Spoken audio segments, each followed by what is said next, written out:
njagala kwebaza buli muntu basobodde okubeera wano. Banamawulire, abooluganda, ba artists bonna, mwebale kubeerawo radio. Nze eva nina ekintu kyenjogera nti mu nsi mubaamu abantu ab'enjawulo. Mulina musobola okubaawo nga mukola omulimu, naye nga mumwe mulimu abaki ab'enjawulo. Nze mu kaliya yange nina abantu bendabye nga banjawulo. Ninamu omugenzi Filotaya, ninamu omugenzi Okafeero, ninamu kojja wange Mozey mwalimu radio, waliwo ne Joseph Mayanja, waliwo abantu, nina abantu bange bawiranga 10 naye nga banki Uganda esobola okutwala emyaka n'emyaka egisukka mu 10 nga tezeemu kufuna radio. Era bakutuma essaawa eno nti genda newoba ne ssente mmeka ne bakutuma ne bagamba genda otukolereyo radio. Ssente zisobola okuggwako ne banka ne bagiggala nga tofunye ekintu kye bayita radio. So ekyo tukituyigirize ffe nga bannayuganda okutwalira awamu. Nja kwogera bannayuganda kituyige okuappreciatinga abantu abakoze ebintu ebyenjawulo. Kuba nzijukira radio we yafiira yayinamu ne ku busungu, kubanga yakizuula ng'akola ebintu ebirungi naye ng'alaba tasiimibwa. Ffe ng'aba artists tufuna nnyo obuzibu, si ffe ffekka, bonna abantu abakola ebintu ebirungi. Kobeere gwe munnamawulire, oyinza okuba ng'olina media house by'okolera ng'olaba okola ekintu ekyenjawulo, okola ekintu ekirungi naye nga tebakuappreciatinga. Kitegedde kijja kukuleetera obuzibu, ofune ne depression, otandika okukola decisions enfu. Bazukuga bagambe nti nno Seguye yabaaki biki bino byayogera, ye lwaki yeeyisa bw'ati. Tutandike n'omwaka ogujja lwakuba tubadde mu corona, nga bwe bakola show ya Bob Marley. Tukola plastic ya Bob Marley mu Uganda, kati ya radio tutandikeko buli mwaka nga tukolayo show ya radio. Beera abannakivulu batandikira ku papaazi nga sente ezo zisobola okuyamba famire ya radio. Jakomawo naye kankuwule buli muntu yenna mukwano gwa radio waliwo bakyaliire. Omanyi radio yalina komandi obakaŋŋambe bwe ntyo, alina omusajja muklasi bamuyita Dani, yamugamba bwenfanga eggwanga n'ozigira mu Afande Dani yajjira mu uniform. Afande Dani olijjinja kowodde ne lutayinama mujje mubeerewo ekaga. So nze siina bingi gankomaawo naye nga tubeereyo buli mwaka tukoleyo show yani.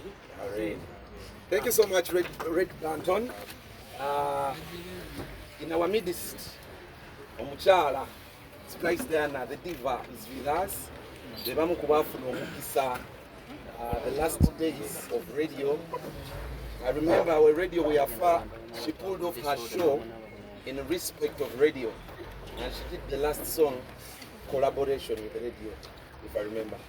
Thank you so much, Okuja. Where your remarks and hand over to Papa.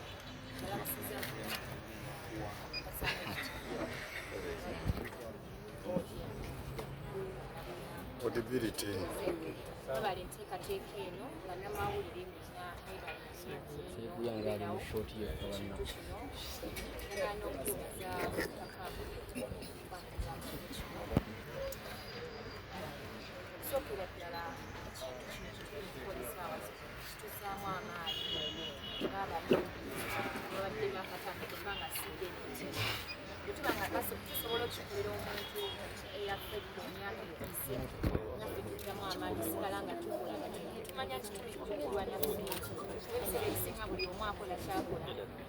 ayagala Bajukira osanga yayagala kukola art n'afiiraawo n'agenda naye so njagala okwebaza abayimbi bonna bali mu art industry beera nga tusigadde tukole ekintu kino Bajukira radio kitegeeza kyamaanyi art industry y'abayimbi abato n'abajja okubeera nga bakuma ku mutima nti no music omukola naye ate niwoba ovudde obulamu bw'ensi osobola osigala ng'ojjukirwa nolwekyo njagala kwebaza mwena aba media kubanga singa simmwe bintu bingi bitasobola kutuusa oba kukola nti ne bwe tubanga tukakikira kuba byonna bitulengezako okuteekateeka mwe mu bituusa eri abala nabo ne batujoyininga oba kitwagala okutuusa kituuka eri abo twagala kituuka so once again mwebale nnyo nnyo okusingalanga kino kigenda mu maaso era omukulu gwateeseza feel like nti kino kyetukola tukyongeremu mukama nga atukwatiddeko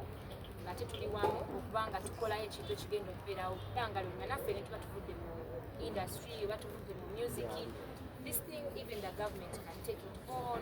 Oba abantu abala mu sectors ez'enjawulo basobola osigala nga baba bakuza olunaku lwa radio ekintu nga festival oba olunaku olumyuse nti this day we shall be remembering radio and this is what will be taking place mu Uganda yonna nga n'abali mu nsi ez'enjawulo like so radio wasn't just an artist in Uganda naye abadde nga Bajukira ne mu nsi ez'enjawulo nyingi so tomanya otukola ekintu ng'ekyo osana okusanga omuyimbi nga mikwano gye nga Wizkid and other artists that worked with him will always come and join us. Sisubyanisa oyita muyimbi nga Wizkid eyali akozeko ne radio nagana okujja ku festival ennene gye mba mukoze Bajukira radio so kiba kiggumiza industry kiba kiteekawo respect for the art ne respect y'abayimbi ffenna okuba nti niwe tuba obulamu bw'ensi we shall always be remembered something like this so kale nnyo edata mukama ateremu obwangu kituuke bulungi.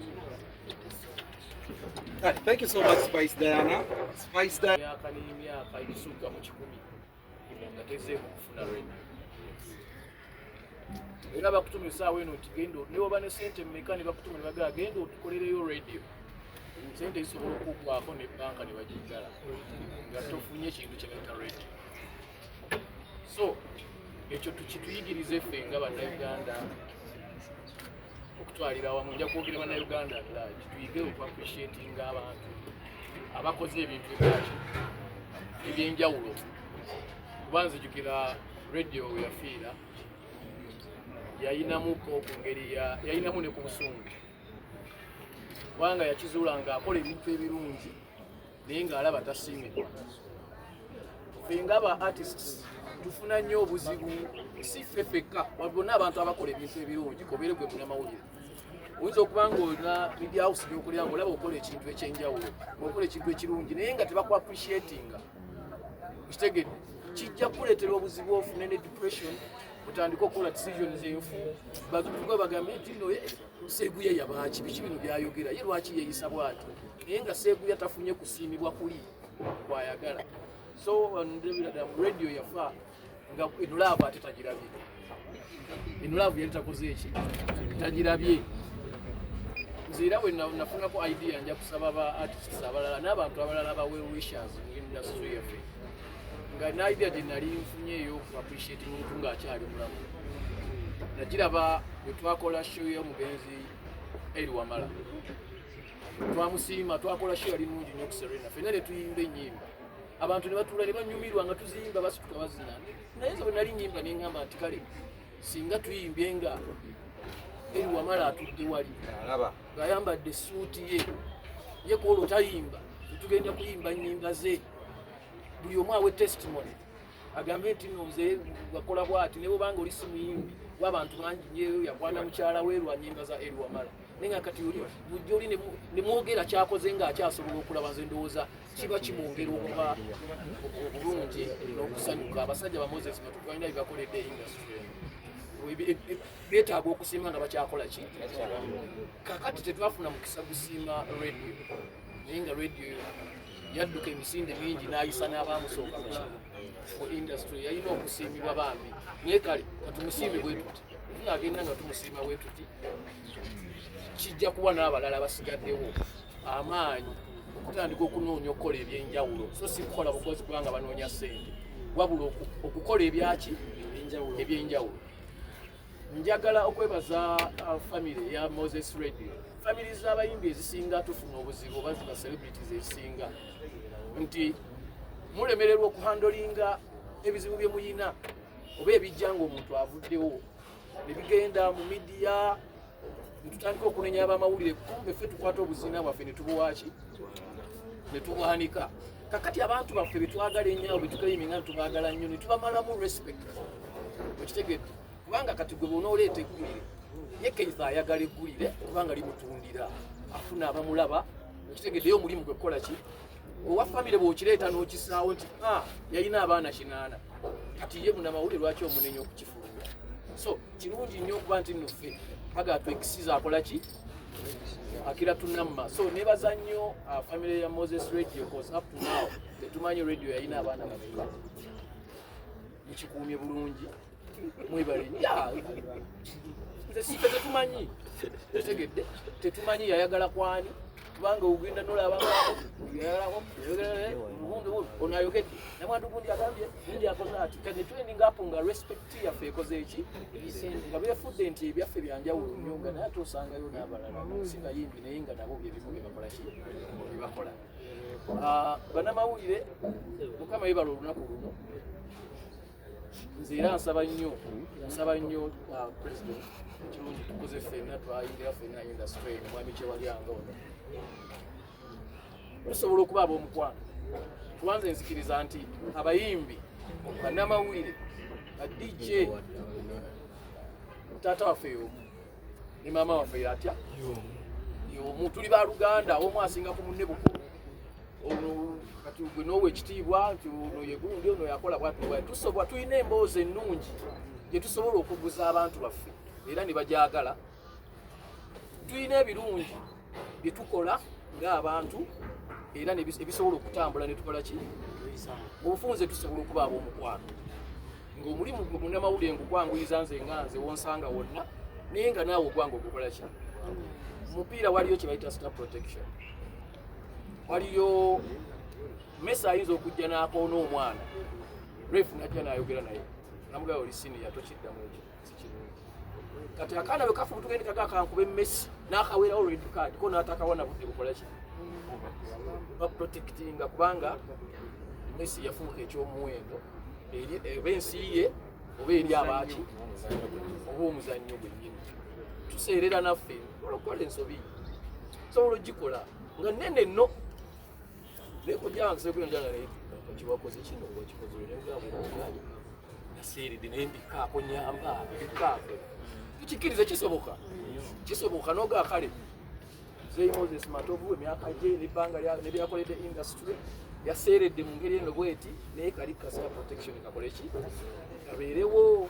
So mbasaba tutandike okuba ab'omukwano tumiitinge nga sikwekanga gyowa okubira essimu nga sitya nti aŋŋamba ki leero okitegedde tulina emboozi ennungi omanyi muzeeyi tusobola okutula ne tunyumya emboozi nenkuwa emboozi ennungi abantu ne bakola obuyinga nabadde nkigambako olugijjo ng'alina byanga ne mugaa ifuna obudde ojje tunyumyemu emboozi ennungi bino ebirala bimu bikaddiye isaaki yayagadde ku yagize bwati yakoze bwati ebimu bikoze eki babirabye kuba nabo bennyini babikola biraga nabo bennyini oli akiraba naye nga naye yakikoze eki yakikoze eggulu. So industry yaffe ebadde esseemuko olw'embeera nti abantu badde basusse okumanya ebibi byaffe naye ate tusobola okugisitulira wamu tenakano ke tuva mu covid ne tugisitulira wamu ne tugenda mu maaso ate ne twagalana ne mufuna ssente naffe ne tufuna ki ne tufuna ssente. So n'olwekyo mpunzika ŋŋamba mwebale nnyo abafamire ya Moses Radio, mwebale nnyo Banamawulire, tweyongere mu maaso n'okusiima radio ne festival gye bagambye abakulu ndowooza kirungi nnyo era kibeerera ddala. Mukama abeere namwe.